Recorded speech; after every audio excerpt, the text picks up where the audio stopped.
এই বছরে প্রথম আমরা সবাই মিলে আম বানিয়ে খাচ্ছি। আর গাইস আমের সাথে আছে শুকনা মরিচ, লবণ, চিনি। আর গাইস এত ভালো স্বাদ হচ্ছিল, কখনো কল্পনাও করতে পারিনি আমাদের আম মাখানো এত ভালো স্বাদ হবে। গাইস আমরা কিন্তু পান্নার বাড়িতে আছি, যারা আমার ভিডিও দেখেন তারা তো অবশ্যই চেনেন যে পান্নার বাড়ি কোথায়। আসসালামু আলাইকুম everyone, welcome back new another blog video. সবাই কেমন আছেন? আশা করি সবাই ভালো আছেন। হয়তোবা থাম্বনেল এবং টাইটেল দেখেই আপনারা বুঝতে পারছেন আজকের ভিডিওতে কি হতে চলছে। সত্যি বলতে গাইস আমরা মূলত আজকে পান্না বাড়িতে আসছিলাম হচ্ছে ফটোশুট করতে। আর তখনই আমরা ছোট বেটা বলতেছে যে বাবা চলো আমরা সবাই মিলে আম বানানো খাই। তো তার বেটার বুদ্ধিতেই আমরা সবাই মিলে আম বানাচ্ছি। আর দেখেন আমরা কত উপরে আছি, তো এটা হচ্ছে পানির ট্যাঙ্কির উপরে। আর এখান থেকে কিন্তু পান্নার বাড়ির ভিউটা অনেক সুন্দর দেখা যায়। এই যে আমার বেটা দেখেন, আর আমার বেটা কিন্তু অনেক স্মার্ট, বাপের থেকে এক গুণ স্মার্ট বেশি।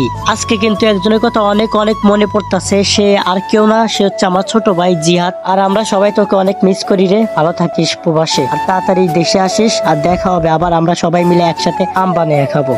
আর আমটা কিন্তু অনেক স্বাদ হয়েছিল। আর আমরা খাইতে খাইতে একটা কথাই ভাবতেছিলাম যে এত স্বাদ, এত সুন্দর স্বাদ হয়েছিল। দেখেন গাইস আপনারা হয়তো দেখলেই বুঝতে পারবেন সবাই কিভাবে খাচ্ছে। আসলে মূলত বেশি স্বাদ হয়েছিল হচ্ছে আপনার ওই যে শুকনা মরিচের কারণে। আর আমরা কিন্তু শুকনা মরিচ একদম গ্যাস লাইটে গরম করে তারপর হচ্ছে করছি, আমের সাথে মিক্সার করছি, এই কারণে অনেক স্বাদ হয়েছে। আর দেখেন সবাই কিন্তু খায়া কমপ্লিট। আর সবাই বলতেছে যে আগুন আগুন, মানে একটু ঝাল বেশি হচ্ছিল, তো এই কারণে সবাই বলতেছে যে আগুন আগুন। এটা কিন্তু কথা, আমার ঠোঁট জ্বলতেছে প্রচন্ড পরিমাণ। আজকের ভিডিওটা এই পর্যন্তই ছিল। কেমন লাগলো অবশ্যই সবাই একটু কমেন্টে জানিয়ে দিবেন। Tata bye bye.